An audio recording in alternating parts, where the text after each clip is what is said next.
Tanguy, falando ainda sobre inglês, temos hoje que repercutir o acordo entre dois países que falam inglês, né? Os Estados Unidos e o Reino Unido celebraram um acordo comercial e esse acordo finaliza as diretrizes anunciadas em maio e acabou sendo assinado justamente durante a reunião de cúpula do G7 no Canadá. Então, Donald Trump e o Starmer descreveram o pacto como um avanço estratégico para as suas economias. Agora, muito entre nós, tem que foi um acordo de livre comércio? Não. Foi um mega, ultra, super acordo? Também não. Né? Nós tivemos ali a colocação de alguns pontos, né? O Reino Unido conseguiu, por exemplo, a redução de tarifas no setor automobilístico, conseguiu aí também um alívio temporário para setores afetados por concorrência chinesa. Os Estados Unidos conseguiram mais espaço para suas exportações agrícolas, para exportações de carne, exportações também de etanol, e há uma evidente pressão sobre o Reino Unido por parte dos americanos para se alinhar contra as cadeias produtivas chinesas, ou seja, contra as cadeias globais que envolvam os chineses. Essa é uma discussão, inclusive, que a gente aprofundou na aula gratuita que nós oferecemos hoje no YouTube do Petit Jornal, sobre como é que os países vão reagir à guerra comercial do Donald Trump, porque o Donald Trump fica pressionando esses países a se tornarem protecionistas como os Estados Unidos estão se tornando protecionistas. Mas uma alternativa é que eles comecem a celebrar acordos comerciais com outros parceiros e, eventualmente, quem fica isolado é os Estados Unidos. Então, o Trump já percebeu esse risco e pressiona, na hora de celebrar um acordo, o seguinte: olha, eu vou fechar um acordo com você, mas você tem que se desglobalizar em relação a cadeias que envolvam empresas chinesas, porque isso é algo absolutamente importante para mim. O Trump não esconde que desglobalizar o mundo é algo que atende ao interesse dos Estados Unidos porque atrapalha os chineses. Os chineses que foram extremamente impactados positivamente, se desenvolveram bastante durante o período da globalização, e agora os Estados Unidos bagunçam o tabuleiro, atuam contra a globalização, contra o livre comércio, porque consideram que isso acaba sendo algo que prejudica o crescimento chinês e prejudica a ambição dos chineses de ultrapassar o PIB dos Estados Unidos pela taxa de câmbio oficial. Esse foi um ponto que me chamou bastante atenção. Agora, nós não vamos ter a retomada do padrão comercial entre Reino Unido e Estados Unidos que nós tínhamos antes.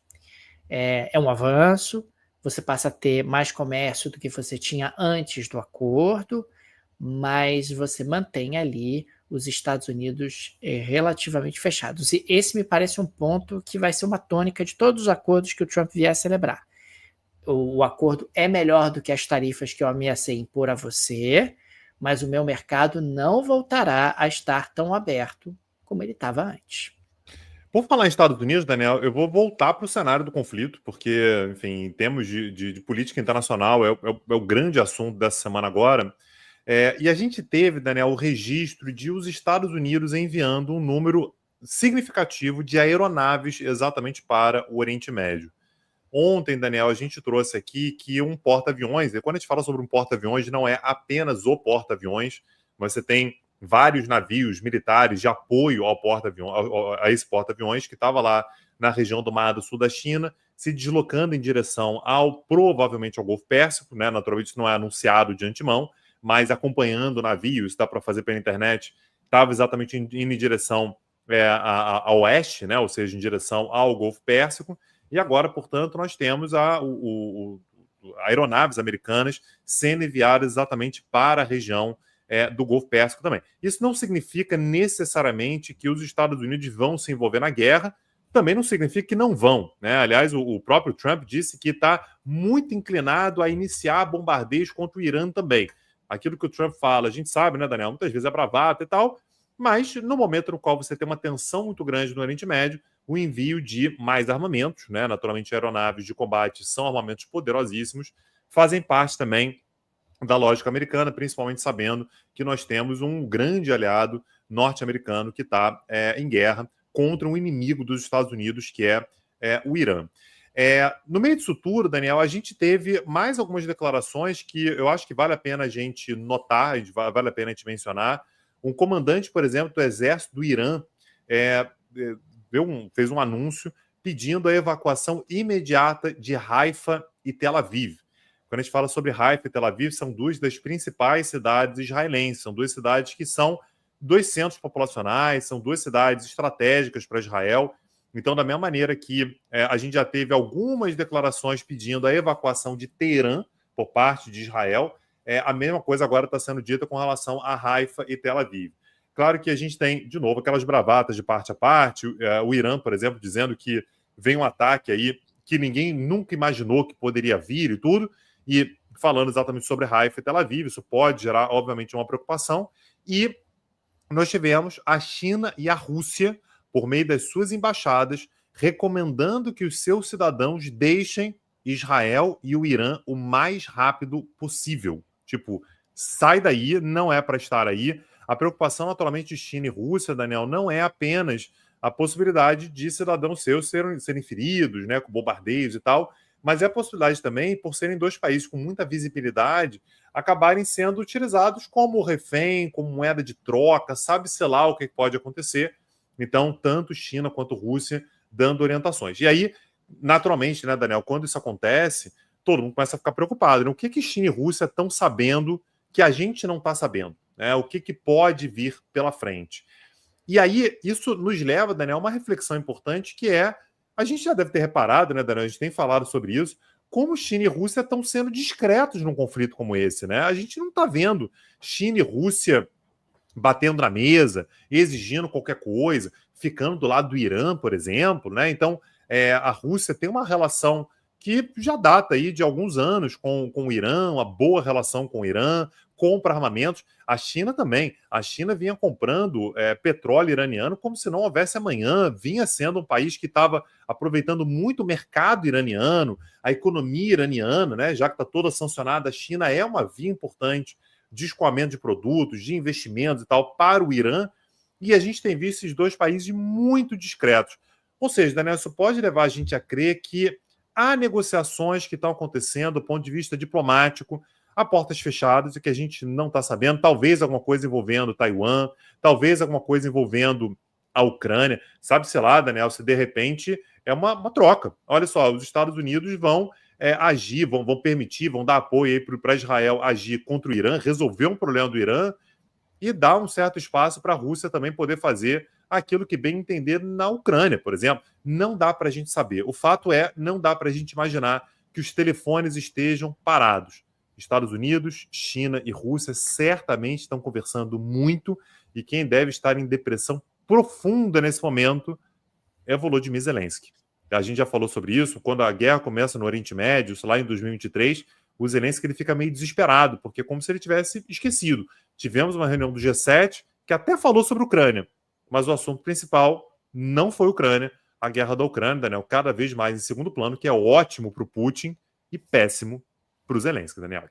Agora, me parece que nem a China nem a Rússia têm qualquer tipo de interesse em meter a mão nesse vespeiro também, né, Tanguy? Ninguém vai matar e morrer ali por causa do regime dos ayatollahs, por conta do regime iraniano, até porque tanto a Rússia quanto a China têm interesses no Oriente Médio e observam ali todo o quadro de forma mais ampla e certamente enxergam que bater na mesa ou adotar uma postura muito agressiva num momento como esse teria ou traria mais malefícios do que benefícios para o posicionamento desses dois países.